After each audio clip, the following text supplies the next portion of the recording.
2016. And so survivors need to see authenticity. You want to know why they run away from houses all over this country when a group of really great, meaningful, amazing women get together to help them? Because they don't see truth. Inside of a trafficking situation, as dark and ugly and gross as it is, you know what you're going to get. You know everyone hates you. You know you're being sold. You know what your job is every day. When you get out of that, and when you've peered into the window of what life could really be like, and then you have broken promises, you want to run away. Because there's no truth there either, so where do you go?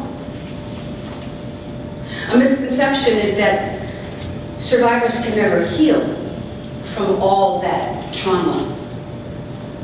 They can when they grow from victim to survivor and discover, oh, I am a survivor. Now that I'm a survivor, I can learn to be a thriver. And if I can learn to be a thriver, I can learn to be a champion, because you can have all the mental behavioral health, and we have a lot of it. It's key. It's key and it's crucial. But if you don't point that to the discovery of someone's identity, because that's what's lost in the process. Here's a misconception. It's not really restoration sometimes, because there's nothing that they're being restored to, because they never knew who they were. They never felt part of society. There's nothing to be integrated back into. It's sometimes just identity discovery and transformation and self-discovery. And that's what we all want, right? Don't we all want to know who we are in life? Victims don't know that. I've been on top of a roof raped by gypsies on one end and made to do blowjobs on the other end. Fell out of that whole situation after some years by a freak miracle. And before I became a filmmaker, I was working at a restaurant in Beverly Hills called the Hamburger Hamlet. And actor John Boyd used to come in there and order pancakes.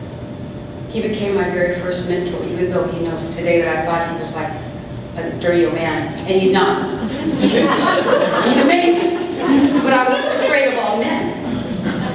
I also, in my work with the LGBT population, I thought for a long time that I was homosexual or gay or lesbian, whatever, and I'm not. Like, I always loved boys. I always wanted to be married. I always wanted like a big, tall husband and 3 kids. But when you come out of that kind of abuse, you don't know who you are. And you have appetites and addictions that you don't understand, but it doesn't mean that should be the crux and focus of your whole life. And so we have to sit back and listen and allow children to discover who they are, in addition to the women with the child inside of them. So food, shelter, rescue, restoration, question mark. Survivors need more. They need to first understand that you have survived, whether you know it or not. They need to learn how to grow to be thrivers and discover destiny, discover why they're born. Confusion. I work with a lot of youth. We serve a lot of youth in the Tampa Bay region and adults. Those tennis shoes are actually some kicks, as they say, from where I'm from, that kids really like. But that's a confusion act. Don't you think that would be confusing for any youth who love those kicks?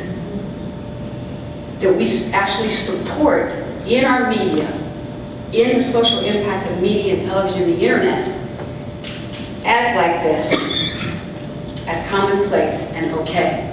And so for survivors, when we come out of all of that violence, we don't see that the world around us is any different, and it's very confusing. So how can healing really take place? Images in hip hop and culture. When Mara had me speak a few weeks ago, I shared a video by Usher, and the songs had to do with the B word, the cut her up, turn her into a slut. But the whole song, he was saying that he loved her.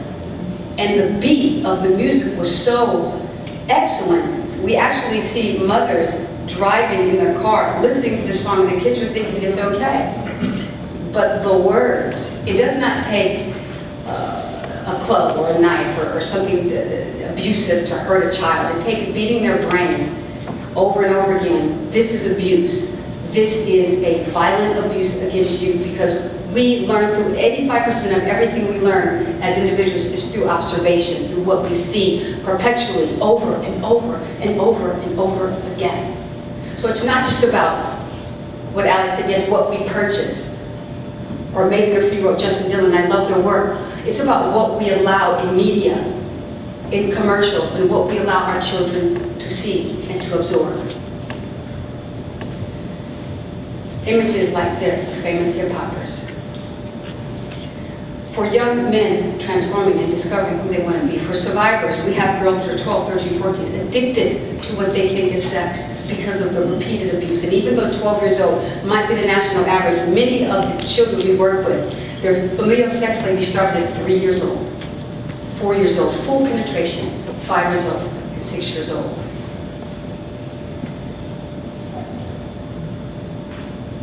I don't have to say anything about the images. I have about a minute and a half left. Time does fly, doesn't it? This is every day of the kind of imagery we accept. And young girls, even boys, need to discover the beauty of innocence and the preciousness and treasure of who they are as individuals.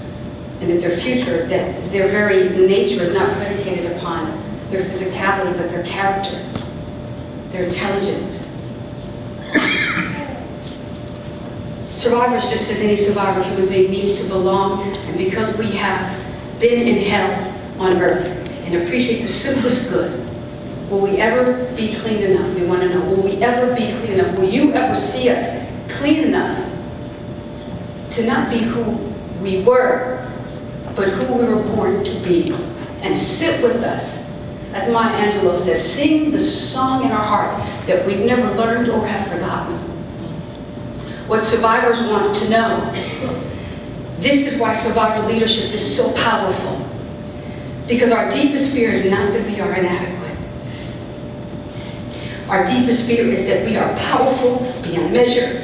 It is our light, not our darkness, that most frightens us. We ask ourselves, who am I to be brilliant? Who am I to be gorgeous, talented, even fabulous? But the question is, will you actually see us that way even before we get there?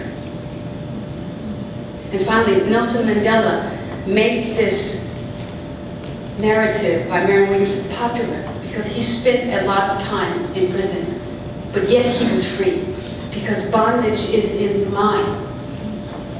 So it's not just about victims being in bondage, but it's about doing things that allow our whole society to be free and all the things we can do to get there. I wish I had more time, but I'm so thankful that you allowed me to share.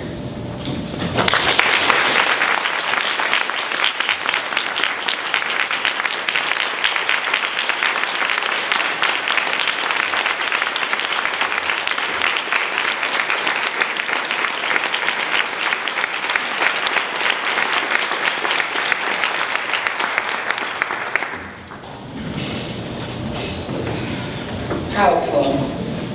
In a few moments, you will have some time to interact with Dr. Bello. But right now, I want to introduce Mary Frances Bowley, who is founder of Wellsprings Living, an organization fighting childhood sexual abuse and exploitation since 2001. She has been a leader in bringing the fight against child sex trafficking to Atlanta, and is founder member of the Governor's Task Force on CSEC Victims. Bowley was appointed to the Governor's Commission on Domestic Violence and served from 2010 to 2014.